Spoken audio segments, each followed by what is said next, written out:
com você sobre o reino de Deus. O reino de Deus, o reino eterno de Deus. Há um problema bíblico sobre esse tema. Por quê? Porque ele nos traz, a Bíblia nos traz vários termos. Então, olha para você ver. Existe o reino dos céus, o reino de Deus, o reino eterno. Olha o Paulinho entrando aí. Fica com a gente, Paulinho. O terceiro céu. Então, como que a Bíblia realmente trata esse assunto e por que ele é importante para nós? Nós vamos estudar a Bíblia profundamente hoje. Nós vamos falar de muita coisa que você talvez nunca tenha ouvido falar. Então, já manda aí para todo mundo. Sabe esse coraçãozinho que tem aí? Tem um coraçãozinho aí, né? Mete um coraçãozinho aí que chega para mais gente. O Rafa entrou. Beleza. Então, vamos lá.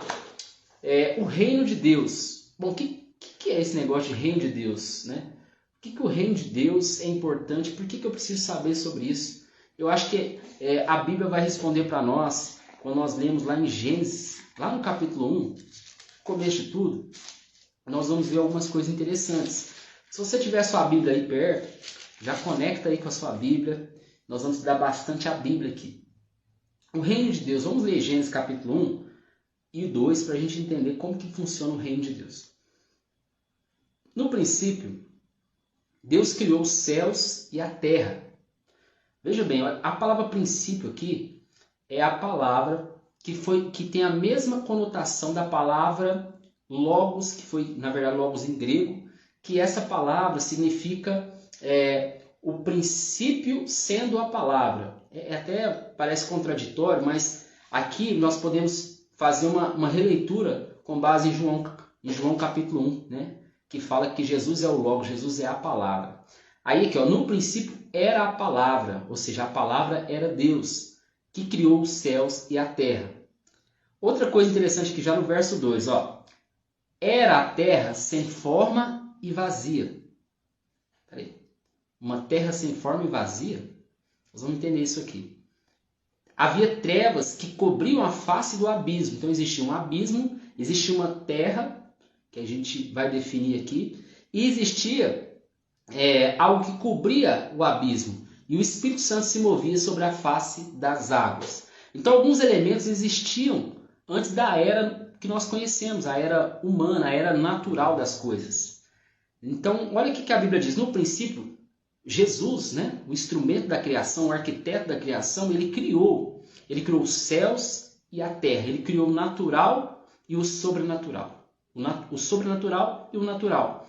E no capítulo 2, no verso 2, ele diz assim, a terra, ou seja, o natural, era sem forma e era vazio. E havia um abismo ali. Havia um abismo. Então, desde o princípio, quando Deus criou a terra no sentido das coisas naturais, Deus estava mostrando que havia um abismo, um lugar que a Bíblia depois vai chamar de Sheol, o Sheol, né? Que está escrito lá em Isaías, no capítulo, deixa eu pegar aqui que eu anotei, no capítulo 14, nós vamos já chegar lá. Mas sabe o que é interessante você saber? Já anota aí. Antes de tudo, antes da criação da Terra, a Terra que nós conhecemos, o planeta Terra, as galáxias, ele criou o mundo natural. Ele criou o mundo natural a partir do espiritual. Como que eu sei disso? Lá no capítulo 9, no versículo 9 de Gênesis 1, ele vai mostrar a Terra do jeito que nós conhecemos hoje, a Terra. O elemento terra, sabe? Mas algumas coisas já existiam quando ele criou as coisas naturais. Uma delas é a água. Se você pegar a Bíblia, nós estamos em Gênesis, né? Se você pegar e abrir em Apocalipse, no capítulo 22, que é o último capítulo da Bíblia, você vai ver que já existia água. E a água é eterna, porque ela vem do trono de Deus. Ela sai do trono de Deus e atravessa a cidade santa, que é a Nova Jerusalém. Então, o que é lindo aqui a gente entender, para a gente começar a entender o reino eterno de Deus e como que funcionam essas coisas. Gente, deixa o coraçãozinho, um monte de coraçãozinho. Por quê? Dessa forma vai chegar para mais gente, ok?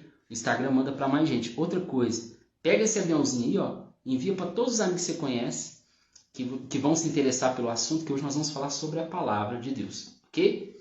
Agora, olha que legal, gente.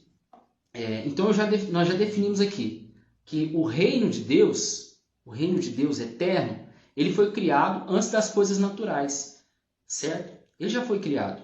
Antes das coisas naturais ele já tinha sido criado. Agora veja bem, nós sabemos que o céu, o terceiro céu, as regiões celestiais, elas têm um funcionamento desde a eternidade. Existe um funcionamento no céu, no reino dos céus, no reino de Deus, desde a eternidade. O que é esse funcionamento? O Senhor, num trono poderoso, governando sobre todas as coisas, Pai da eternidade, né? Existem anjos, existem serafins, querubins, seres viventes, várias coisas que nosso intelecto não pode definir com precisão. Isso já existia. Mas aconteceu um fato, e esse fato mudou tudo. Qual que é a chave aqui para a gente pegar essa questão do reino eterno de Deus? A chave é o seguinte: Deus reinava sobre tudo, sobre o natural e sobre o sobrenatural. Ele reinava sobre tudo.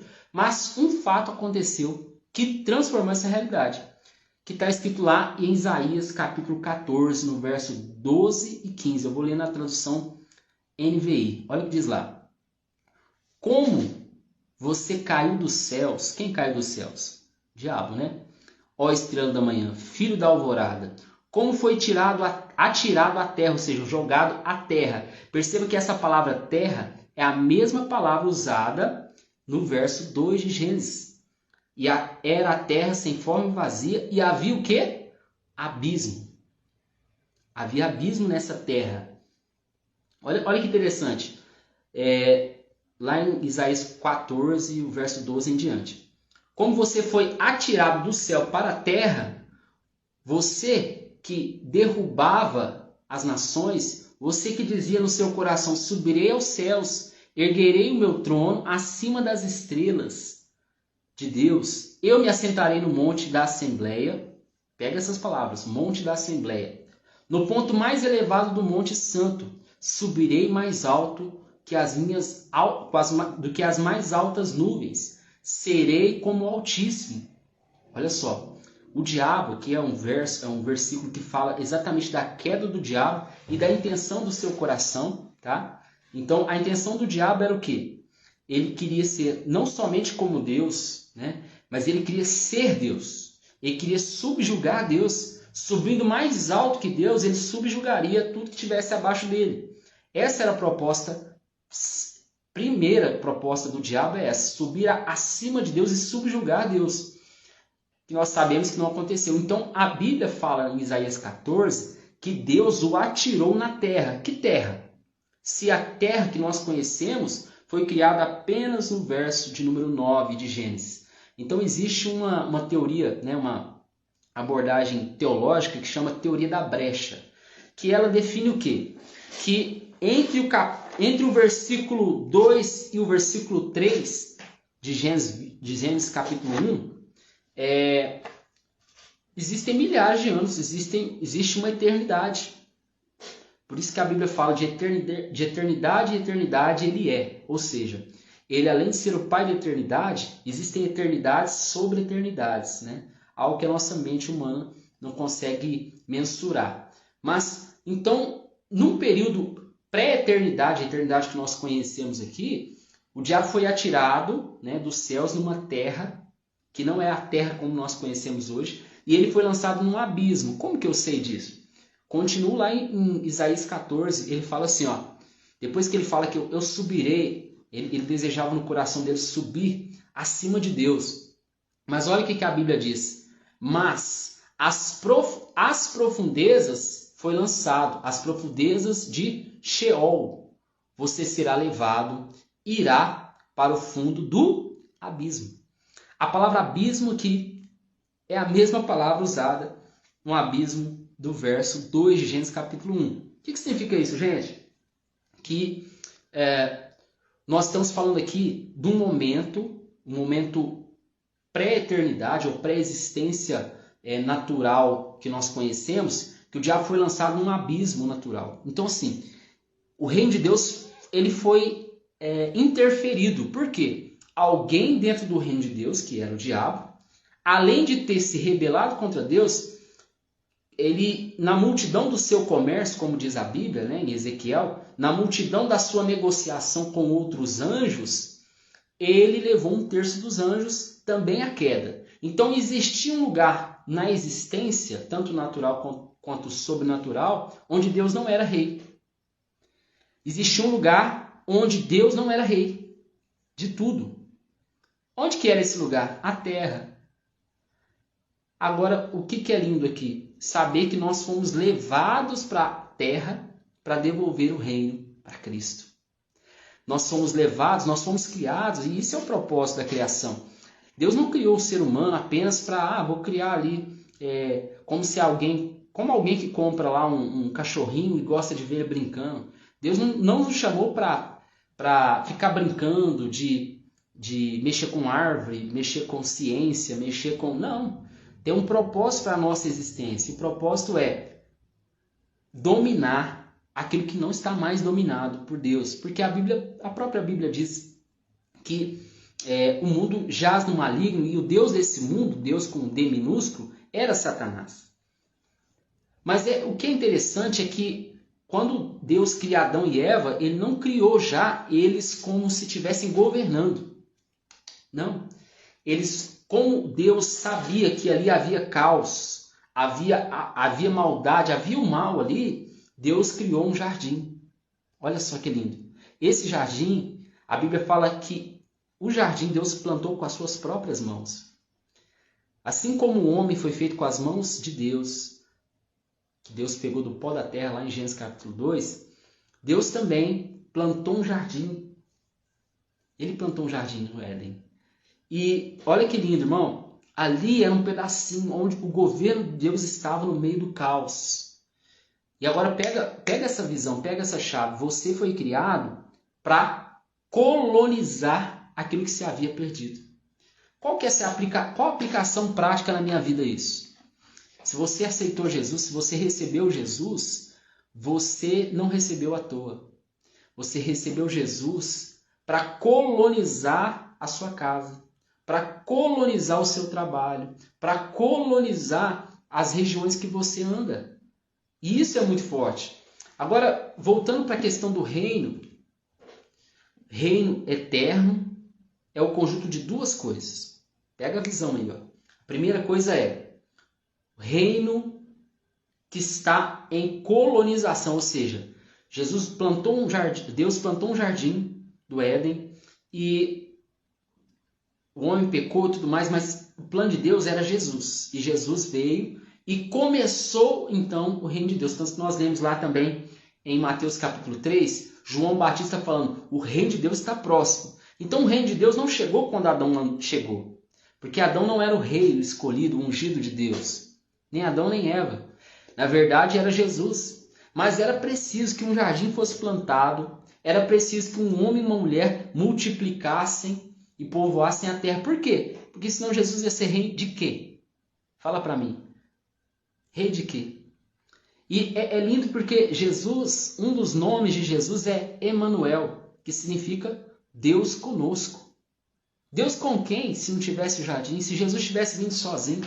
Então, é importante você ver que o plano de Deus não fracassou. Tudo está dentro do plano de Deus. Tudo isso é direcionamento de Deus. Tudo isso já está pré-definido por Deus. A direção é a vontade diretiva de Deus. Ninguém atravessa essa vontade. Ninguém consegue vencer essa vontade.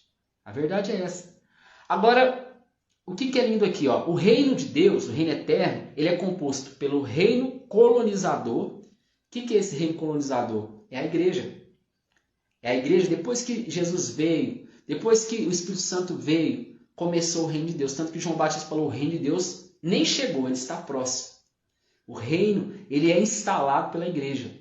Agora, veja bem, tem uma segunda fase desse reino eterno, que é o reino milenar. E aí a gente vai ter que fazer um estudo aqui um pouco mais profundo. Abre lá na sua Bíblia, se você está com ela aí, em Apocalipse, capítulo 20. Apocalipse, capítulo 20 diz o seguinte, ó.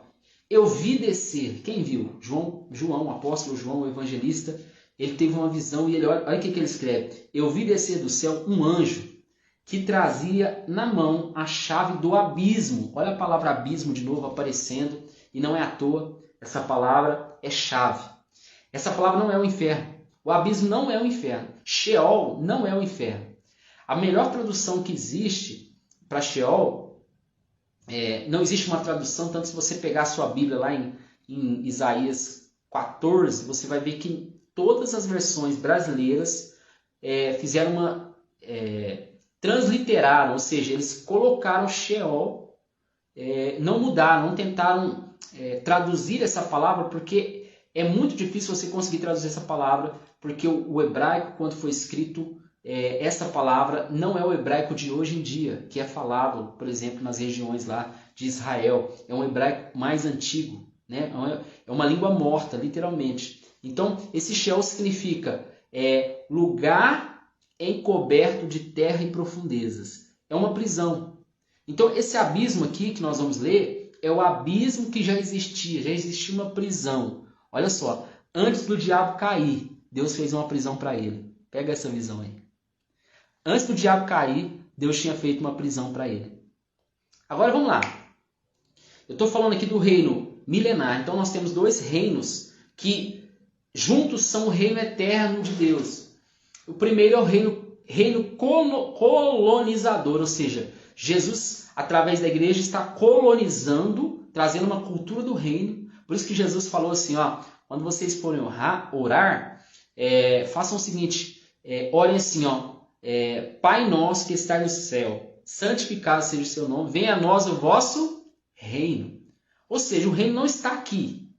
O reino, essa palavra reino, ela apareceu no Novo Testamento, lá em Mateus capítulo 3, pela primeira vez. E é aquela palavra basileia, né, que é uma palavra grega, que significa não um povo reunido servindo um rei. Não é isso. A palavra reino, que foi escrita lá, é um governo. Um governo. A palavra basileia, governo. Um governo que não é um governo estático. É um governo que se expande. A mesma coisa que é a função, a finalidade da igreja. É sair para fora. É conquistar as nações. Amém? Agora, existe também o reino milenar. E aqui, João, quando ele teve a visão, né, da revelação dos últimos tempos, a revelação do próprio Jesus, ele diz o seguinte, lá em Apocalipse capítulo 20, no verso 1 ao 3. Vi descer dos céus um anjo que trazia na sua mão a chave, anota aí, chave do abismo e uma grande corrente. Ele prendeu o dragão, a antiga serpente, que é o diabo, Satanás, e o acorrentou por 1000 anos. Lançou-o no abismo, fechando-o e pôs um selo sobre ele para impedir ele de enganar as nações, até que terminasse os 1000 anos. Gente, aqui nós estamos falando de um período literal, 1000 anos literais, tá? Só para você pensar numa cronologia, né? Nós estamos, depois que Jesus veio, há mais de 2.300 anos, foi profetizado que Jesus viria, Jesus veio há mais de 2000 anos, e aí nós tivemos a morte e a ressurreição de Jesus, e nós começamos ali os princípios das dores. O que são esses princípios das dores? São eventos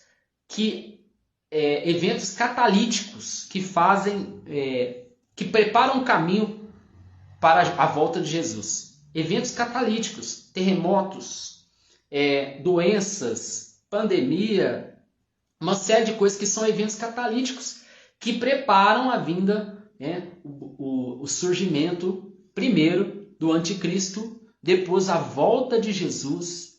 E na volta de Jesus, nós vemos lá em Daniel, ele ficará 30 dias batalhando e restabelecendo o governo completo de Deus. Então, depois disso, Jesus esmagará Satanás, ele vai prender Satanás por 1000 anos, vai pegar a besta, que é o anticristo, e o falso profeta, e vai jogar eles no Guerrena, que aí é o lago de fogo, literalmente, tá?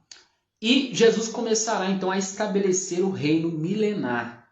Veja bem, esse reino vai durar literalmente 1000 anos. E o que vai acontecer durante esses 1000 anos? O profeta Miqueias, abre lá, Miqueias capítulo 4, ele explicou com muita clareza, nos detalhes, o que vai acontecer nessa época. Miqueias escreve assim, ó, nos últimos dias acontecerá, olha, é importante pegar os detalhes aqui. Quando a Bíblia fala no último dia, nós estamos falando no dia do trono branco, que você que já estudou a Bíblia sabe que é o dia do julgamento, que está lá escrito em Mateus 25. O dia final, o dia pós-milênio, é o último dia. Existe, mas esse é o último dia. Agora existem os últimos dias, que são os dias que antecedem esse último dia, que é o dia do julgamento final, tribunal de Cristo, certo? Então, estes 1000 anos, eles vão ocorrer da seguinte forma, olha, nos últimos dias acontecerá que o monte do Senhor, o monte do templo do Senhor, será estabelecido como o principal entre os montes e se levantará acima das colinas. Opa. Esse é o momento para você colocar coraçãozinho nessa live aqui. Esse é o momento. Mete coraçãozinho. Derrete a tela. Derrete a tela aí, pega um avião e manda para algumas pessoas. Sabe o que a Bíblia está falando aqui, gente? Que nos últimos dias, no milênio, no transcorrer do milênio literal, onde Jesus vai reinar literalmente, corporalmente, ele e a igreja restabelecendo. Porque qual que é a dificuldade da galera entender o milênio? Muitos teólogos acreditam, muito poucos na verdade, acreditam que esse é um milênio simbólico que começou quando Jesus ressuscitou. Mas isso não tem muita base bíblica quando a gente estuda. Agora, o milênio literal, literal, ele vai ser governado pelo próprio Jesus, que derrotou o diabo, o anticristo e o falso profeta. O anticristo e o falso profeta, eles vão estar lá no Guerrena, já na condenação eterna. Agora o diabo vai estar preso, como nós lemos lá em Apocalipse capítulo 20. Agora, o que é interessante aqui, gente? Vamos pensar algumas coisas aqui, ó. Aqui ele está falando que o monte do Senhor, o monte do templo, onde é o monte do templo? Exatamente o lugar onde havia, né, o templo de Salomão, lá em Jerusalém, em Israel. Só que olha um fato interessante, ó. E se elevará acima das colinas, ou seja, vai ter uma convergência do natural e o sobrenatural, porque Jesus virá com poder. Então ele vai ser visto acima das colinas. Aí olha o que está escrito no verso 2. Muitas nações virão, dizendo, venham, subam ao monte do Senhor, ao templo do Deus de Jacó. Ele nos ensinará os teus caminhos, para que andemos nas suas veredas. Espera aí, você deve se perguntar, mas como assim? Jesus veio, derrotou os inimigos, né, o diabo, os seus seguidores.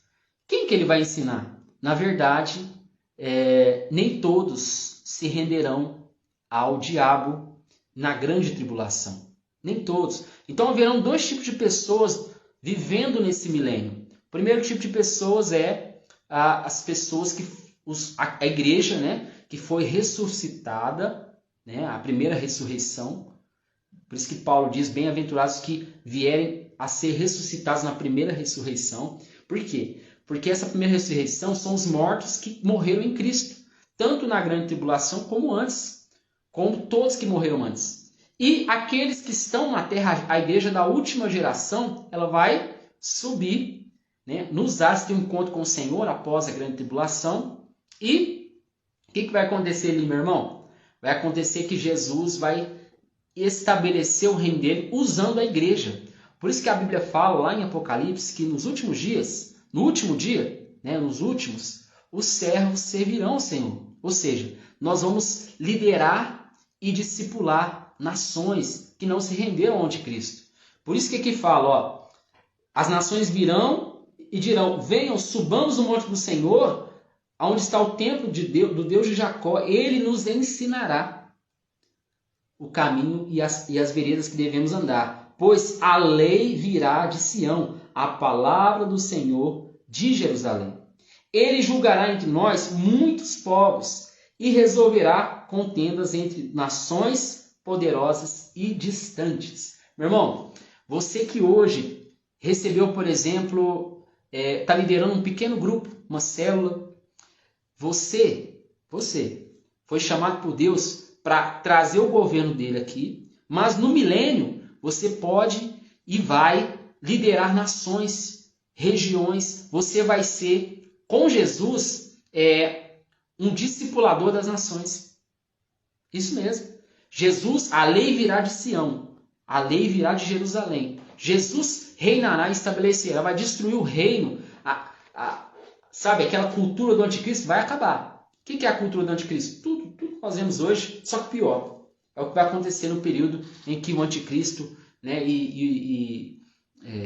o falso profeta reinarem aqui na terra. Mas o que nós vemos aqui? Jesus discipulando as nações através do seu povo. Aí aqui fala que nós vamos julgar as nações, julgar causas das nações, assim como era feito na época dos juízes, na época de Moisés, entendeu? Então ele vai estabelecer líderes, assim como ele traz aquela parábola dos talentos, em que ele confia conforme a capacidade, os dons, assim também vai ser no reino milenar. Tá? Olha o que diz aqui no verso 4. No verso 3 ainda, ó. Ele julgará entre muitos povos e resolverá contendas entre as nações poderosas e distantes. Das suas espadas farão arados, e das suas lanças e foices, das suas lanças farão foices. Olha só, não vai ter mais guerra. Nenhuma nação erguerá espada contra outra, e não precisarão mais aprender sobre guerra. Gente, esse vai ser o estabelecimento da cultura do reino eterno, do milênio. Olha só o verso 4. Todo homem poderá sentar-se debaixo da sua videira e debaixo da sua figueira, e ninguém o incomodará. Gente, vai ser um tempo de muita fartura. A Bíblia fala o seguinte, que quando o rei é justo, todo o povo prospera. Quando o rei é justo, lá em Provérbios, todo o povo prospera. Então, o reino de Deus, quando for milenar, ele vai fazer o quê? Ele vai ser monárquico. Um rei, um conselho, um governo, vários líderes entre os povos em diversos níveis. É isso que vai acontecer. Ok? Só que nós vamos ter um governador, né, um rei justo. Nós vamos prosperar. Então, a pessoa que hoje, por causa que a terra é amaldiçoada, nós sabemos que a terra é amaldiçoada por causa do pecado de Adão, hoje a gente tem que trabalhar muito. Hoje é muito difícil. A pessoa tem que esperar, sei lá, a pessoa que planta uma muda de café espera 2 anos para ter o ponto de colher o café, gente. No reino milenar, isso não vai acontecer. No reino milenar, tudo vai ser próspero, porque Jesus já vai ter derrotado o diabo e vai ter abençoado a terra. Por isso que você lembra lá em Gênesis capítulo 2, quando o homem ele peca e Deus vai amaldiçoar a terra, ele fala assim, ó, no suor do teu rosto comerás. Ou seja, a terra começou a gerar espinhos, começou a gerar problemas, dificuldades. Só que quando Jesus vier vai ser algo tão tremendo, irmão. Tão tremendo que, meu Deus, nós vamos viver do nosso trabalho com fartura. Lá no verso 4 fala assim, ó, todo homem poderá sentar-se debaixo da videira e debaixo da figueira, e ninguém o incomodará, pois assim falou o Senhor dos Exércitos.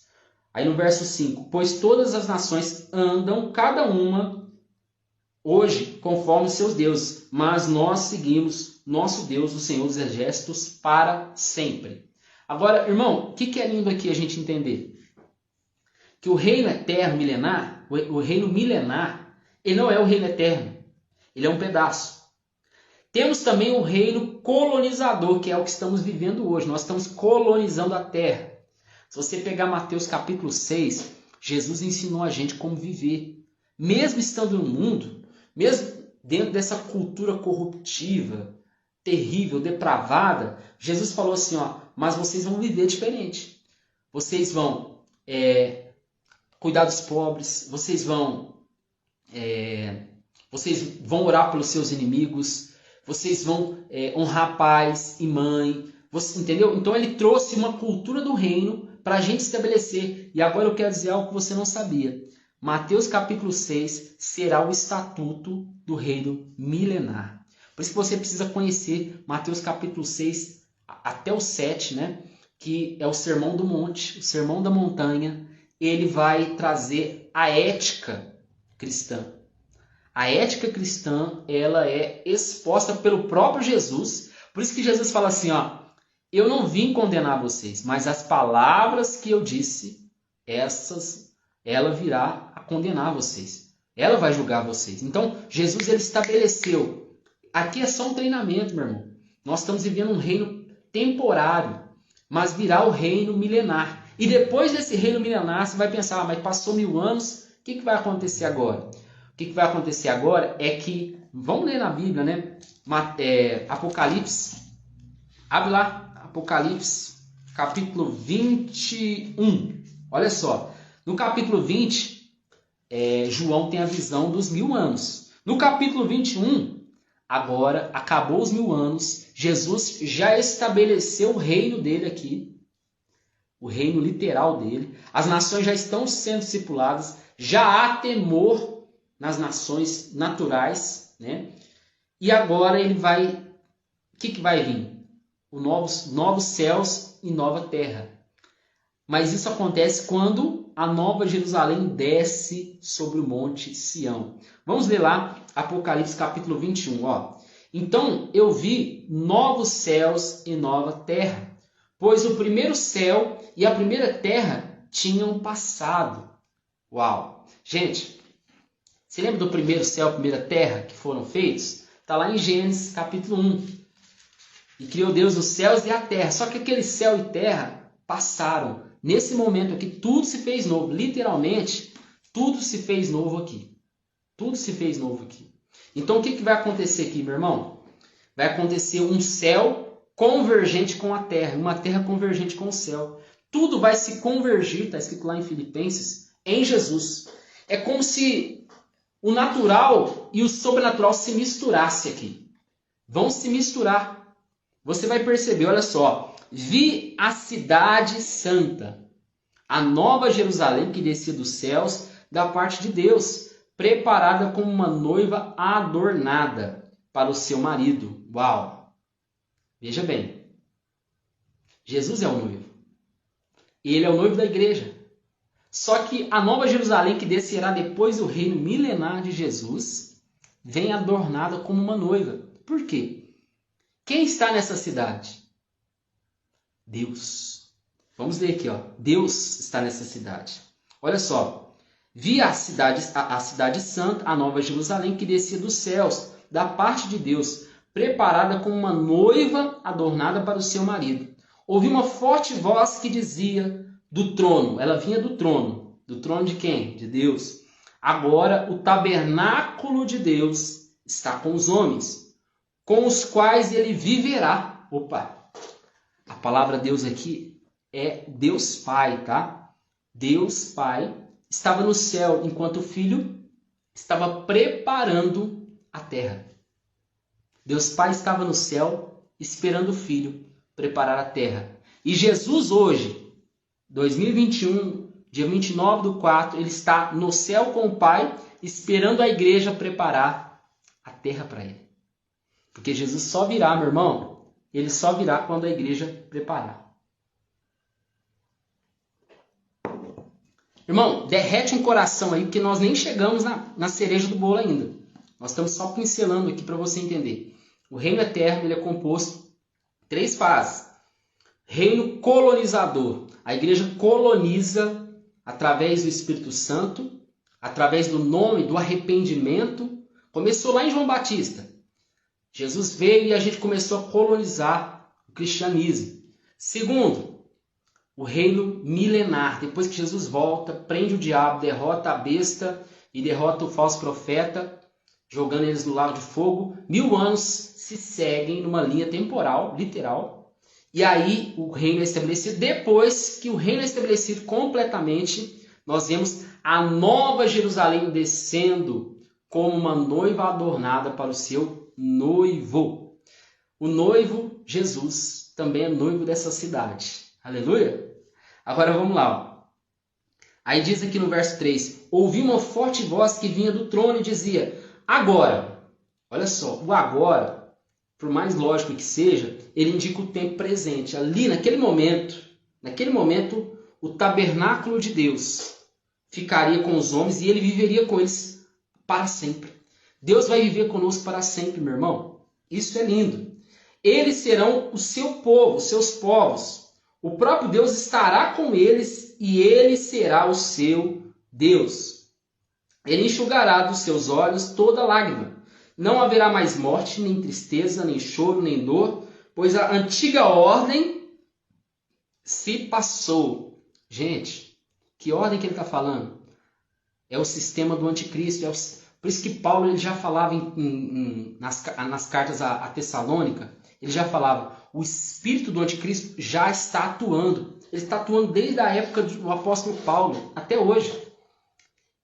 É por isso que nós vemos tanta coisa errada, irmão. Sabe quando que você vai ver um governo totalmente livre de corrupção? Quando Jesus vier. Quando Jesus for o rei. Sabe quando que você vai ver a justiça sendo justiça? Quando a justiça de Deus vier. Não existe justiça aqui nessa terra. Vamos ser sinceros. É tudo muito subjetivo, depende do olhar de quem está lendo aquela lei. Agora Jesus não. Jesus é o justo juiz. E aí aqui ele fala, ó, eles serão o seu povo e o próprio Deus estará com eles e será o seu Deus. Ele vai enxugar todas as lágrimas. Tudo. Significa que Deus fará até suas emoções serem curadas. Agora vamos lá no verso 5. Aquele que estava sentado no trono me disse, estou fazendo novas todas as coisas. E acrescentou, escreva isto, pois essas palavras são verdadeiras e dignas de confiança. Disse-me ainda, está feito, ou seja, está consumado.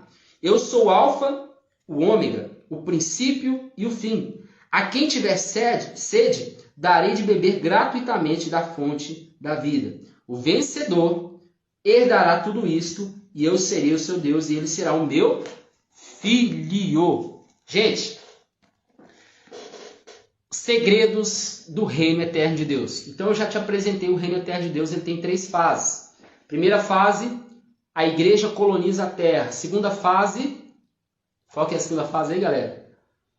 É o reino milenar. Jesus, depois de ter derrotado o anticristo, ele vai estabelecer o reino por 1000 anos. Depois, o reino eterno, fechando aí os novos céus e nova terra, tudo se convergindo em Jesus, tudo bem alinhado e ajustado. É interessante que também é uma trindade, né? Pai, Filho e Espírito Santo, período colonizador, período do milênio e o período novos céus e nova terra.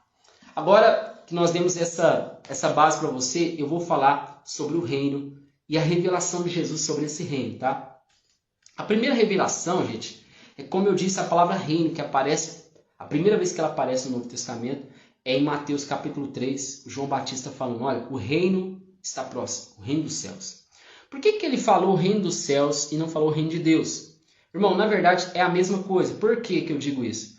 Todo judeu tem profundo temor na palavra Yahvé, na palavra Elohim, na palavra Deus. Então eles evitavam ao máximo, tanto que quando você pega as cópias, os copistas, quando eles iam escrever a Bíblia, eles trocavam de pena e de cor da tinta para escrever o nome de Deus, sempre com consoantes e letra maiúscula.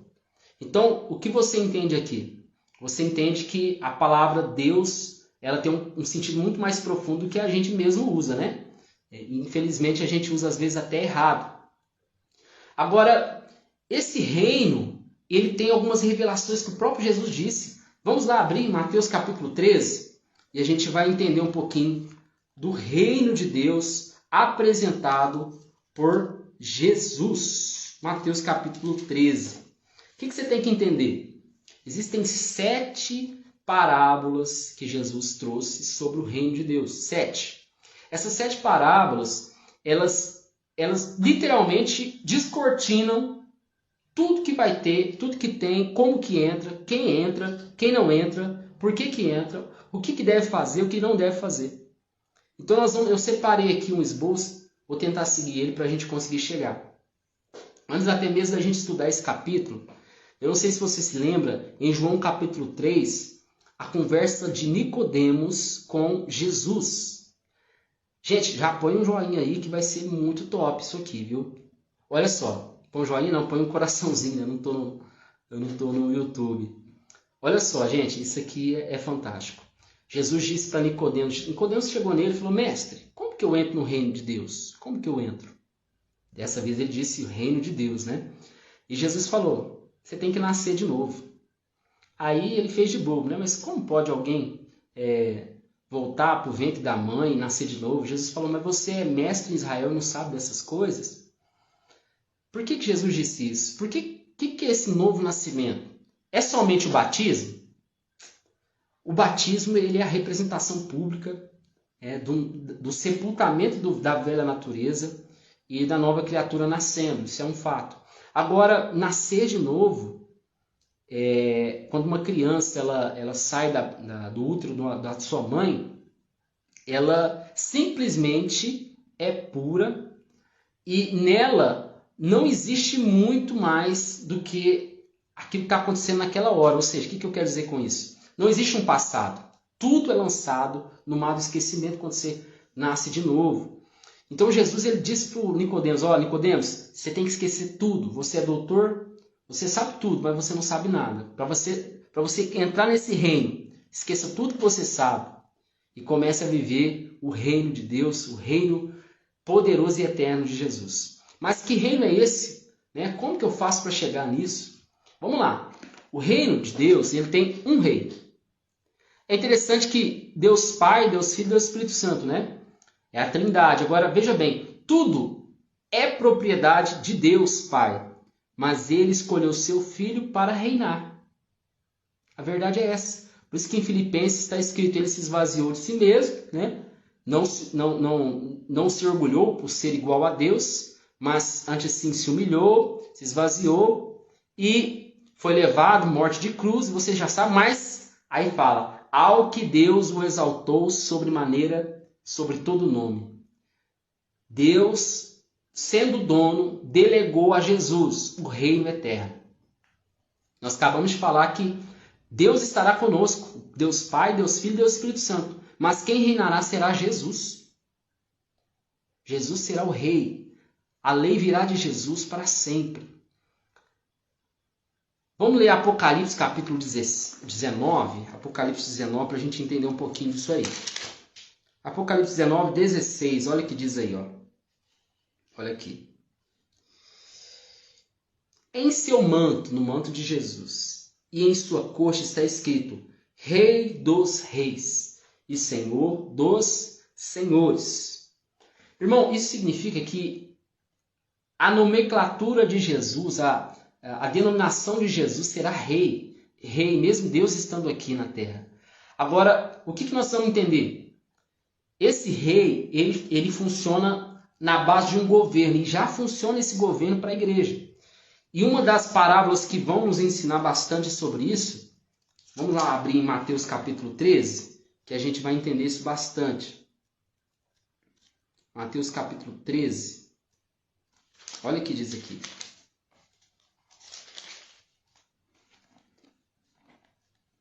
Vamos lá para a parábola do grão de mostarda. Eu vou achar aqui para você.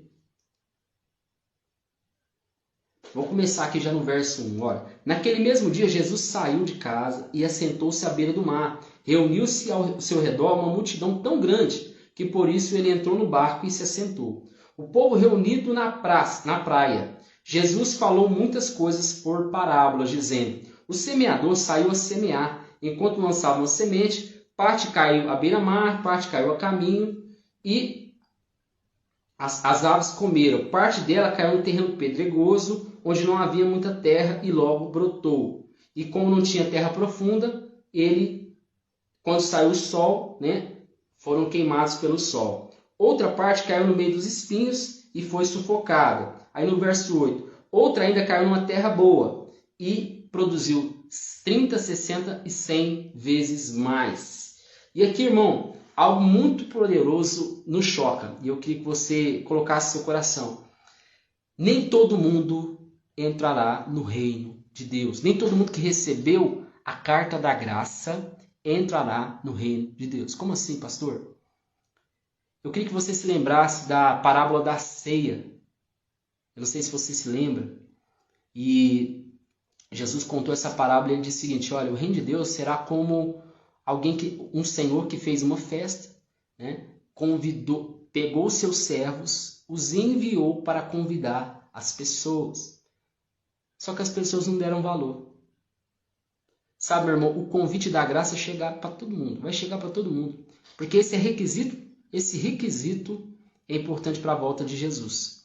Só que muita gente não vai dar valor nessa carta. E Jesus está falando, essa carta são as sementes desse semeador. Você já sabe essa história. Esse governo, ele funciona em cima de escolhas. Agora, olha lá que está escrito em Mateus 13, 31 e 32. E contou-lhes outra parábola. O reino dos céus é como um grão de mostarda que um homem plantou em seu campo. Embora seja o menor dentre todas as sementes, quando cresce, torna-se maior do que as hortaliças e se transforma numa árvore, de modo que as aves do céu vêm fazer ninhos nos seus ramos. Gente, o que eu quero dizer aqui para você? Se você hoje aceitar a carta da graça, se você tomar posse e entender o reino eterno, não tem escolha, eu não tenho escolha. Se eu não entrar nisso de cabeça, eu vou ser reprovado. Se a gente não der tudo que a gente pode pelo reino de Deus, seremos reprovados, pessoal. Mas se você aceitar, você pode ser como esse grão de mostarda, que plantado pode parecer pequeno.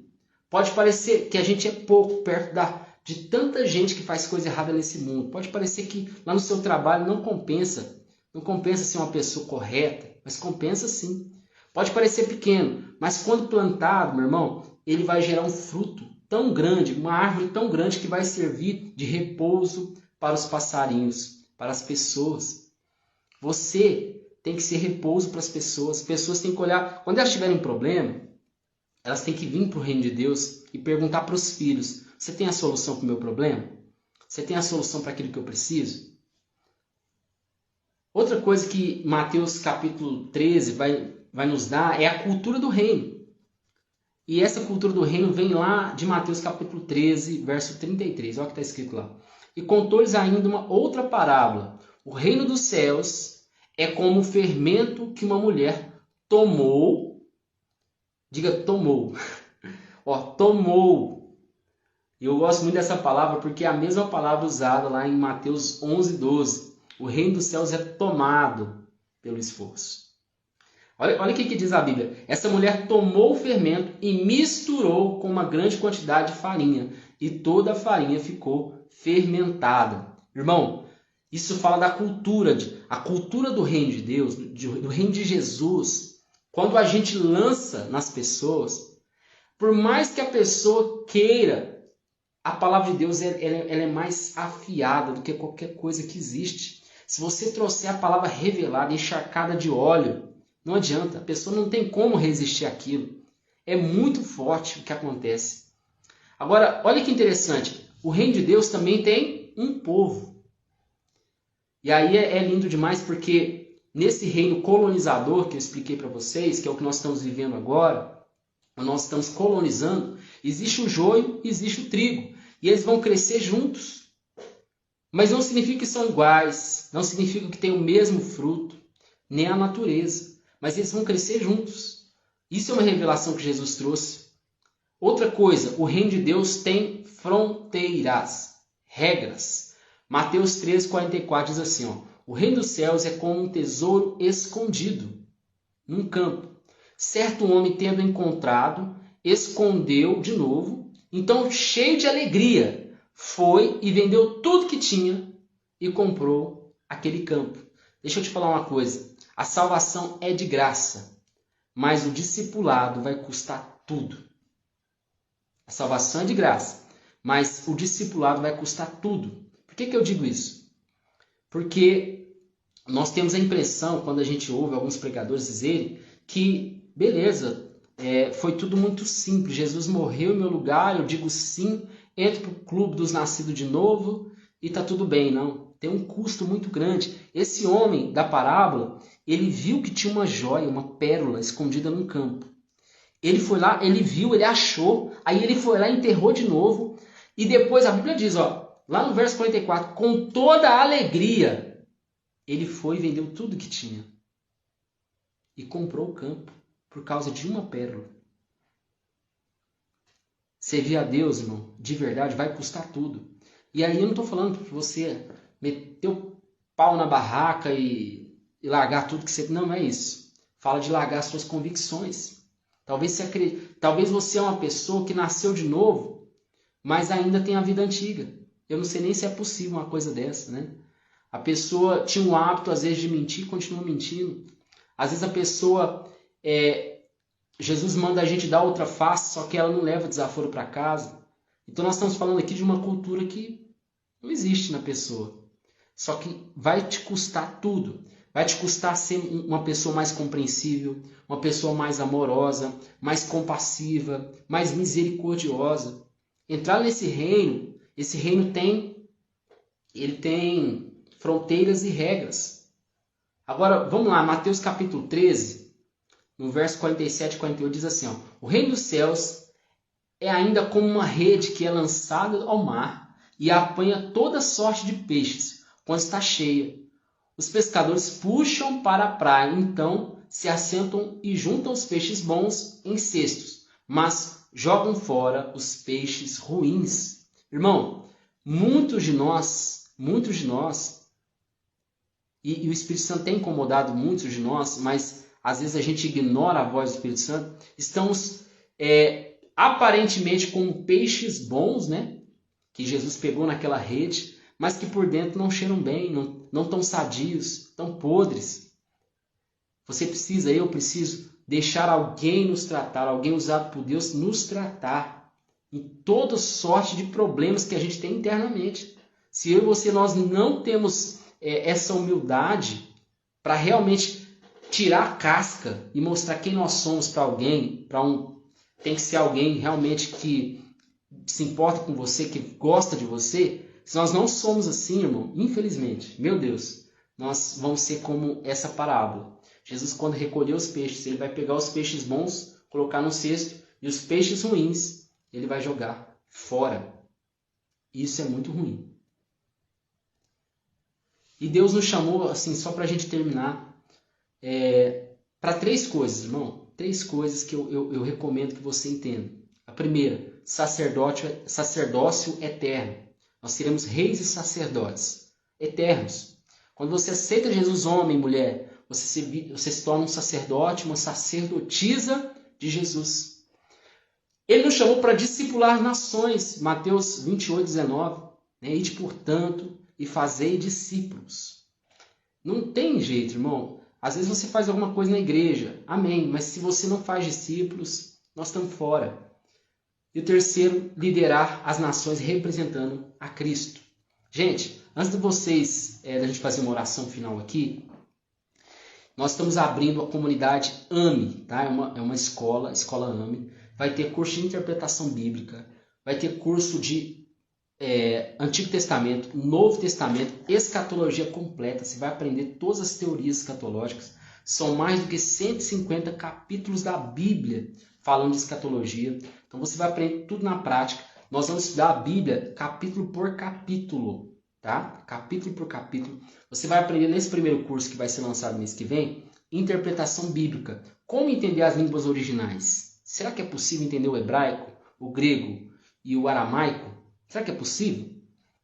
Como utilizar as ferramentas que nós temos da Bíblia para entender a Bíblia? Como fazer convergência? Como usar os 5 métodos? Existem 5 métodos de interpretação bíblica. 5 métodos de interpretação bíblica. Alegórico, midrástico, nós temos o dinâmico e outros métodos muito melhores ainda que vão te ajudar a entender a Bíblia como um todo. Você vai aprender isso. Você vai aprender as ferramentas que nós temos. Como fazer a aplicação da Bíblia. Porque a Bíblia tem, na verdade, meu irmão, 3 sentidos principais: histórico, literal e espiritual. E nós sabemos que um não pode atrapalhar o outro na hora de analisar a Bíblia. Então vai começar esse treinamento. Como que você faz parte desse treinamento com a gente? Você manda um direct para mim. Tá? Vocês estão aí ainda, né? Deu uma falhada aqui. Fala assim, ó, eu quero participar da Escola AME. Irmão, é muito barato. R$19 por mês, você não compra nenhum livro. Você não compra. E nós preparamos esse material durante 12 meses para te abençoar. É um ano de estudos, compilando aquilo que era complicado, descomplicando o complicado para você. Então, se você hoje for estudar exegese, hermenêutica, por exemplo, você vai ter que ir para uma escola de teologia, vai fazer um seminário, e muitas vezes você vai sair de lá e não vai saber usar as ferramentas que existem. Então, nós descomplicamos tudo para você. Tudo. Além disso, irmão, você vai ter o quê? Acesso a descontos na loja AME, tá? Você que não conhece a loja AME, entra lá no link da bio, e você vai ter lá camiseta, Bíblia, livros cristãos, material teológico bacana.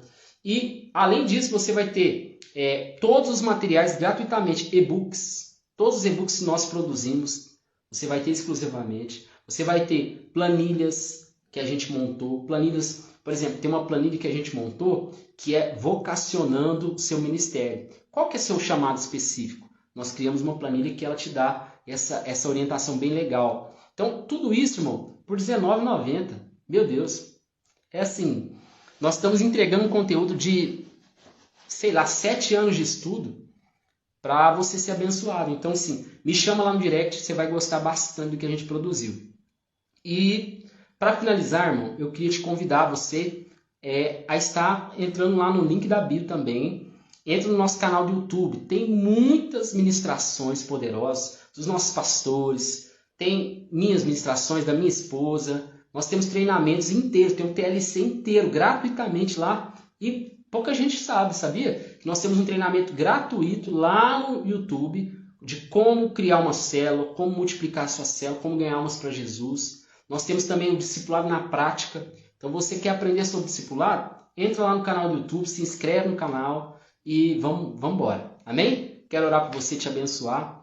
Pai, eu oro por essas pessoas, eu declaro em nome de Jesus que o reino eterno fará parte da sua vida, do seu dia a dia, e que as pessoas que viram essas revelações vão agora viver com mais propósito, um propósito a cada passo. Deus, eu declaro em nome de Jesus, cada pessoa que está aqui vai ser abençoada, vai ser ministrada ainda esta noite, no seu tempo devocional. E o Senhor vai mostrar o seu propósito eterno para aquela pessoa, porque o Senhor nos levantou para ser livre